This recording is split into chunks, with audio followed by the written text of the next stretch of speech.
왜 마음 공부를 하라고 할까? 마음이 아프니까 그래요.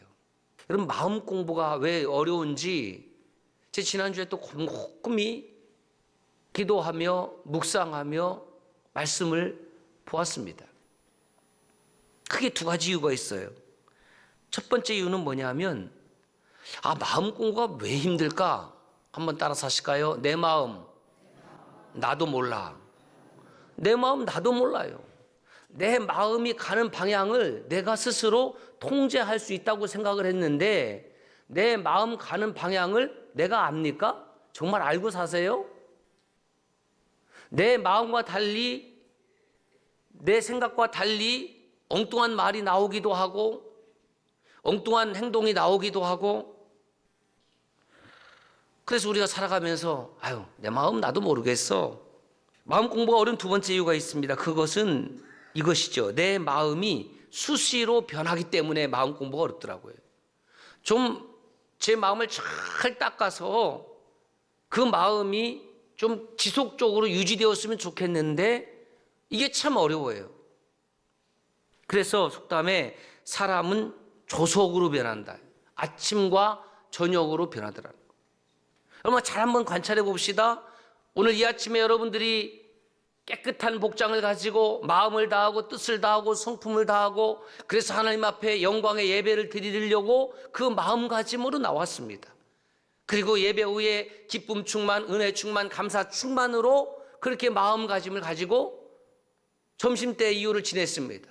그런데 저녁에 갑자기 어떤 안 좋은 일이 생기면 그 마음은 또 고통스럽게 변해버립니다.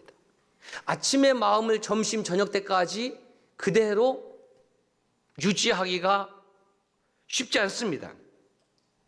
이런 속담도 있습니다. 마음이 12번씩 변사한다. 변사. 이건 변할 변자에 범할 사자입니다. 속일 사자예요. 그 마음이 하루에도 12번씩 바뀐다. 이런 뜻이에요. 마음이 바뀌어요. 그래서 우리가 살면서 이런 말도 합니다. 사람 마음 참 간사해.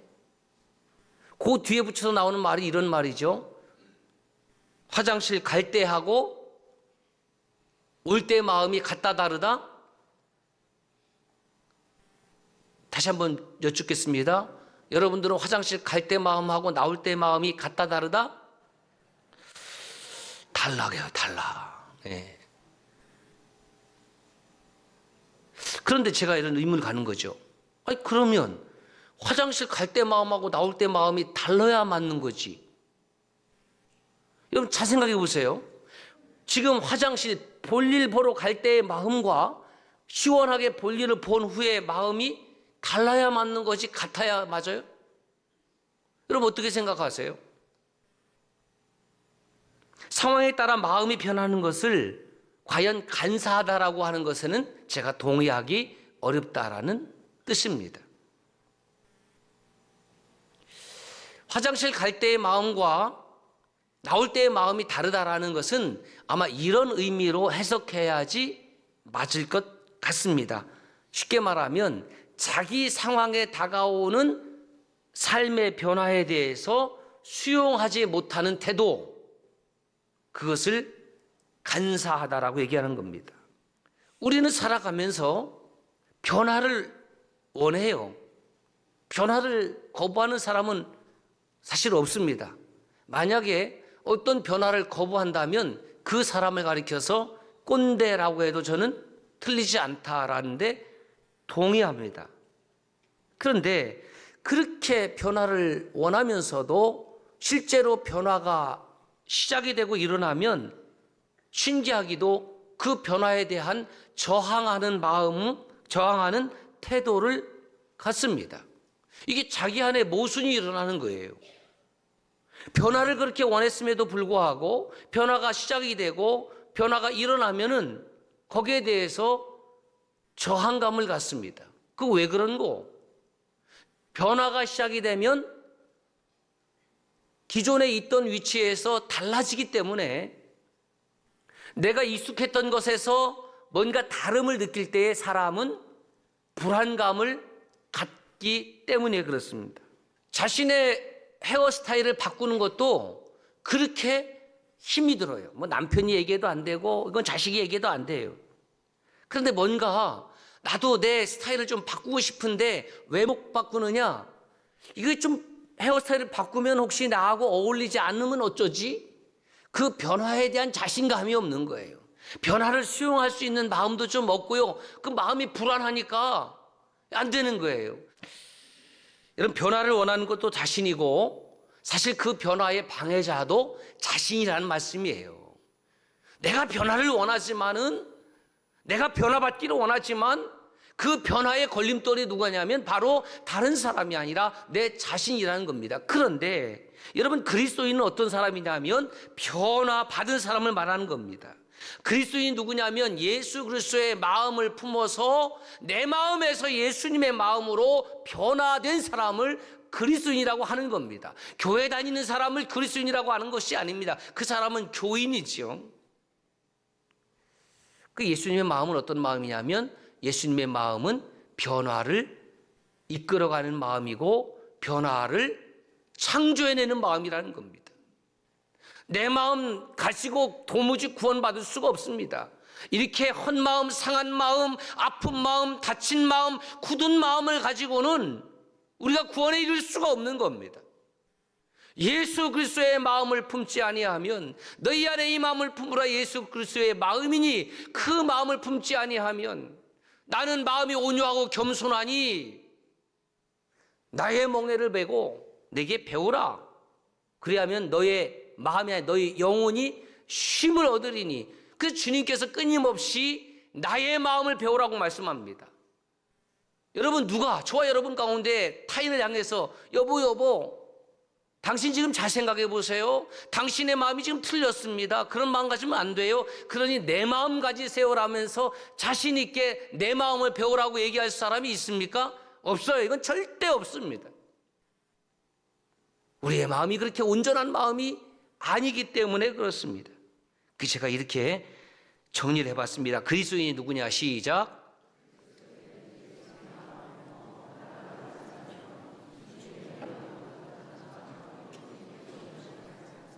저는 끊임없이가 중요한 것 같아요. 끊임없이 주님 오시는 그날까지, 주님 앞에 부름받는 그날까지 예수님의 마음을 배우는 사람. 주님 배우라고 그랬으니까 우리가 하나님의 말씀을 읽고 듣는 이유가 무엇입니까? 주님의 마음을 품고 주님의 마음을 배우기 위해서 듣는 것이지 그것은 설교자나 설교를 듣는 자나 다를 바가 없습니다. 그 예수님의 마음을 품고 예수님의 온유한 마음을, 겸손한 마음을 배우자 했더니 지난주에 어떤 분이 저에게 이런 질문합니다. 목사님, 그러면 제가 뭐 테니스나 뭐 볼링이나 아니면 뭐 골프나 이거 할 때도 예수님 마음을 품고 운동해야 되나요?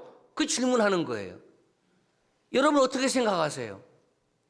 제가 뭐라고 대답했냐면 그때는 자기 마음 갖고 하세요. 예수님 마음 품고 골프를 쳤는데 오비가 됐어. 밖으로 아웃됐어요. 에이, 예수님 마음 별거 아니네. 그래갖고 오비 되니까 거기에 대해서 막 불평하고, 그게 예수님 마음일 리가 없잖아요.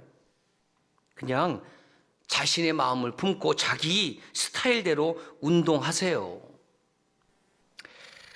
목회하다 보면 종종 이상한 말과 행동하는 분을 만납니다. 그런 사람들이 교회 안에도 있고 교회 밖에도 있습니다. 뭐 이단 사이비들, 또 뭐 불신자들. 그래서 왜 저렇게 말하고 왜 저렇게 행동할까? 그 질문해 보니까 답이 여기 있어요.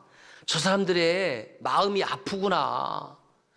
저 사람들의 영혼이 지금 많이 아프구나. 마음이 아프고 영혼이 병들어서 지금 저렇게 말하고 행동하는 것이구나. 그러니까 저에게 있어서 조금 그들을 수용하는 마음이 열려지더라고요.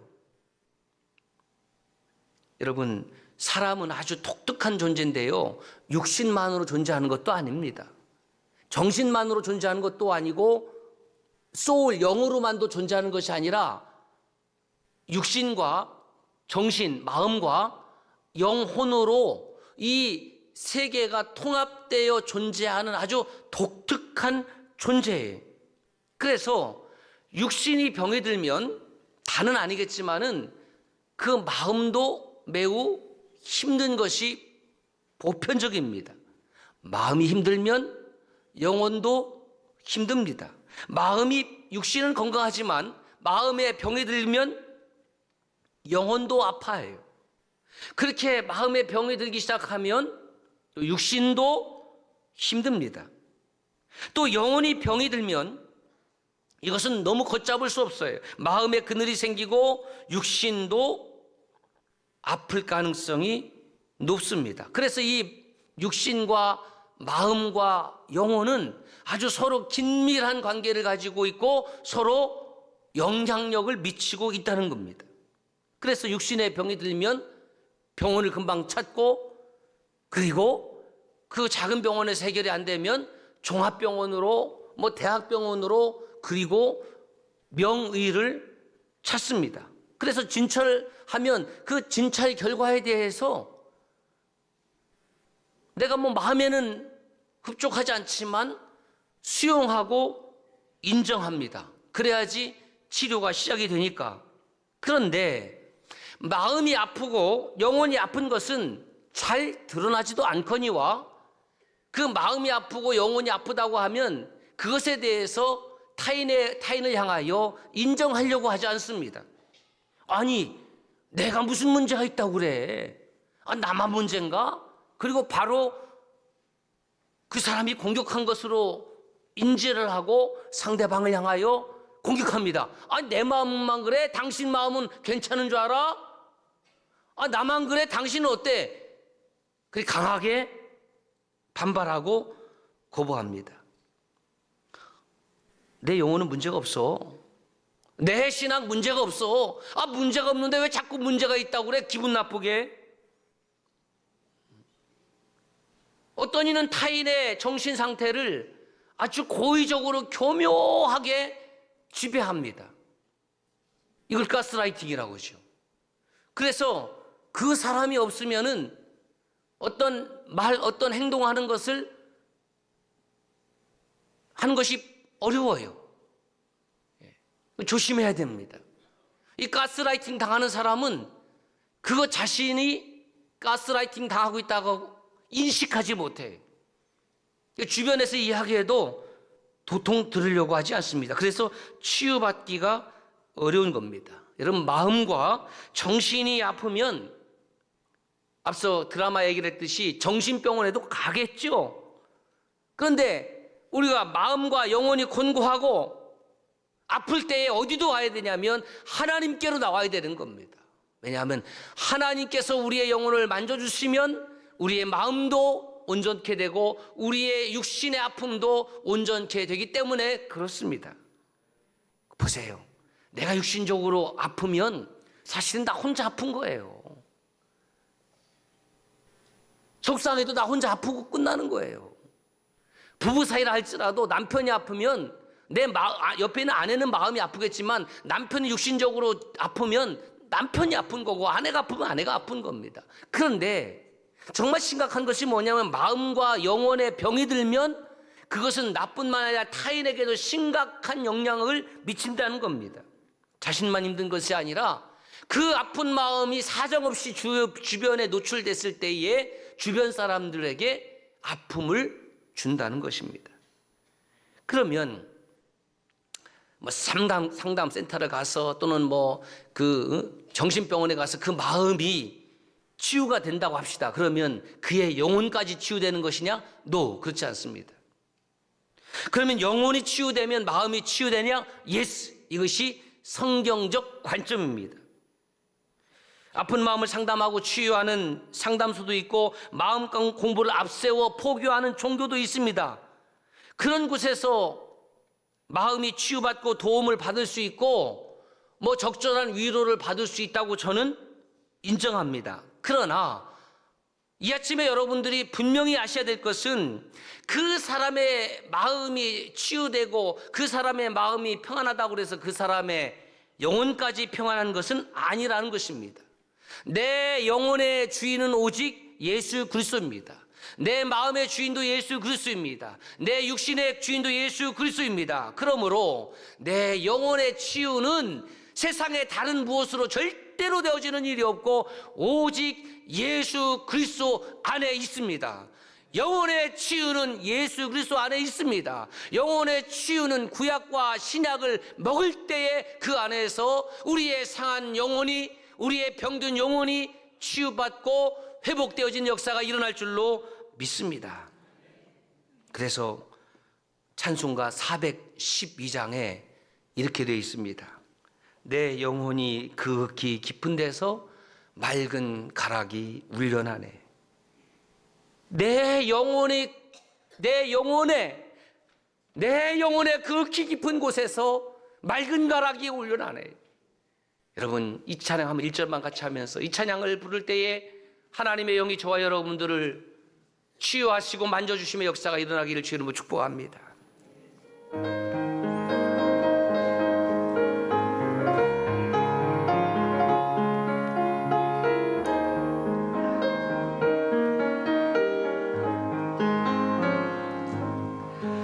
내 영혼의 극히 깊은 데서 맑은 가락이 울려나네.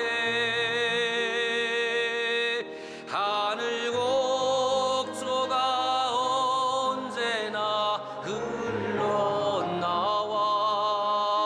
내 영혼을 고이 싸네.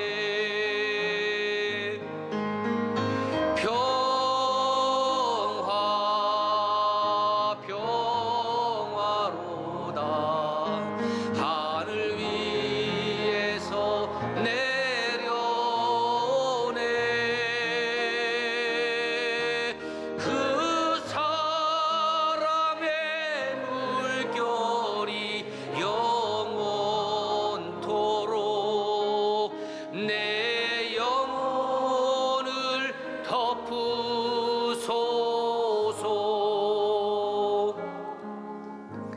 죄인이 예수 그리스도를 만나고 예수의 영과 동행하고 예수님의 마음을 품으면 어떤 역사가 일어나느냐? New being, 새로운 존재가 됩니다. 내가 교회 나가고 신앙생활하면서도 새로운 존재가 되지 못했다고 한다면 나는 아직 교회를 다닐 뿐이지 예수 그리스도를 만난 것이 아닙니다. 오늘 말씀은 여러분들이 너무너무 잘 알고 너무너무 많이 들었던 말씀, 그런즉 누구든지 그리스도 안에 있으면 새로운 피조물이라 이전 것은 지나갔으니 보라 새 것이 되었도다. Therefore if anyone is in Christ he is a new creation. The old has gone, the new has come. 그리스도 안에 있으면이라는 문장을 제가 지난주에 이렇게 바꿨습니다. 그리스도 안에 있으면 저 말의 의미가 무엇일까? 그래서 제가 이렇게 말씀을 바꾸어 보았습니다. 그런즉 누구든지, 그 다음에 시작, 그리스도의 마음을 품으면 새로운 피조물이라 이전 것은 지나갔으니 보라 새 것이 되어도다. New creation, new being, 새로운 존재로 살아간다는 겁니다. 어떻게 하면 새로운 사람이 됩니까? 교회 열심히 다니면 됩니까? 안타깝게도 그렇지 않습니다. 교회를 수십 년 다녔어도 예수 그리스도의 마음을 품지 아니하고 다니면 그는 결단코 뉴 크리에이션, 뉴 빙, 새로운 존재라고 주님께서 인정하시지 않습니다. 분명 은혜도 받았습니다. 성령도 받은 것 같습니다. 때로는 방언으로 기도도 합니다. 그런데 말이죠. 그 사람이 입을 열어서 말하는 것과 그 사람의 행위를 보면은 여전히 똑같습니다. 변하지 않았습니다. 왜 그럴까요? 그 은혜, 그 성령, 그 방언 다 가짜였기 때문에 그렇습니다. 충격적이죠? 그 은혜를 가장한 스스로를 속이는 자기 암시요, 자기 모순에 빠졌기 때문에. 여러분, 기독교 신앙의 핵심을 저는 이렇게 말합니다. 기독교의 신앙의 핵심이 뭐냐? 내 안에 있는 것을 바꾸는 겁니다. 내 밖에 있는 것을 바꾸는 것이 아니라 내 안에 있는 것을 바꿔야지만이 내 밖에 있는 것이 바뀌어집니다. 내 밖에 있는 것을 바꾸면 내 안에 있는 것이 바뀌어지는 것이 아니라 내 안에 있는 것을 바꿔야지 내 밖에가 바뀌어집니다. 그것이 바로 New Creation, New Being, 새로운 존재. 이것을 Born Again, 거듭남이라고 합니다. 여러분들을 거듭나셨습니까? 여러분들은 정말 예수 그리스도 안에서 여러분은 거듭나셨습니까? 나는 거듭난 크리스찬입니까? 사도 바울이 그렇게 예수님의 복음을 전하면서 힘들고 괴로웠던 것은 자기 자신이 안 죽어지는 문제였습니다.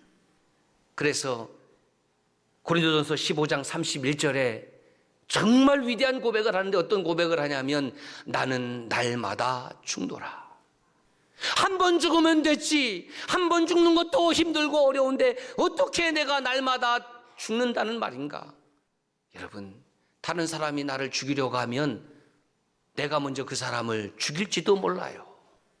그런데 스스로를 향해서 나는 날마다 죽노라. 내가 한 번 죽으면 되는 줄 알았는데 자고 일어나면 옛 본성이 매일 되살아납니다. 그래서 그리스도인은 매일 예수 안에서 죽는 사람을 그리스도인이라고 하는 겁니다. 매일 예수 그리스도 안에서 말씀 안에서 스스로를 쳐서 나의 옛 본성과 나의 옛 자아를 죽이는 사람을 그리스도인이라고 하는 것이죠.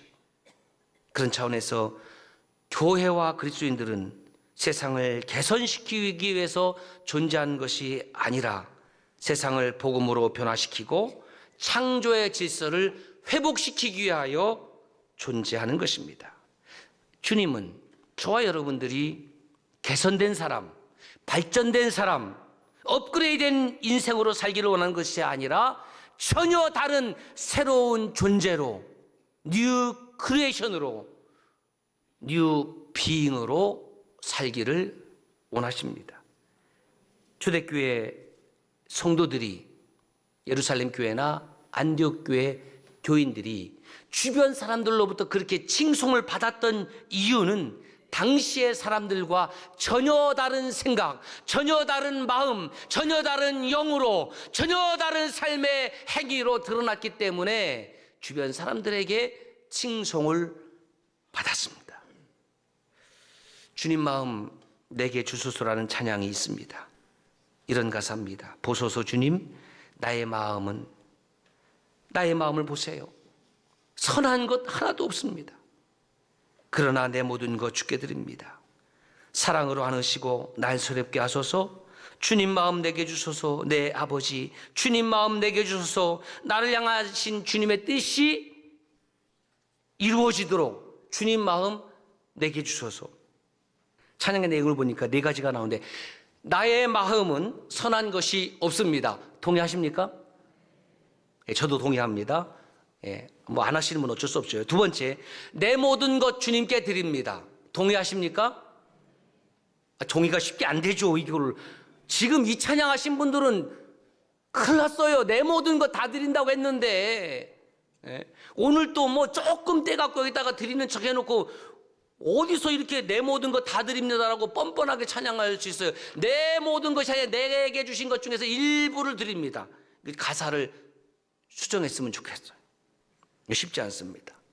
세 번째, 날 안아주셔서 새롭게 하소서.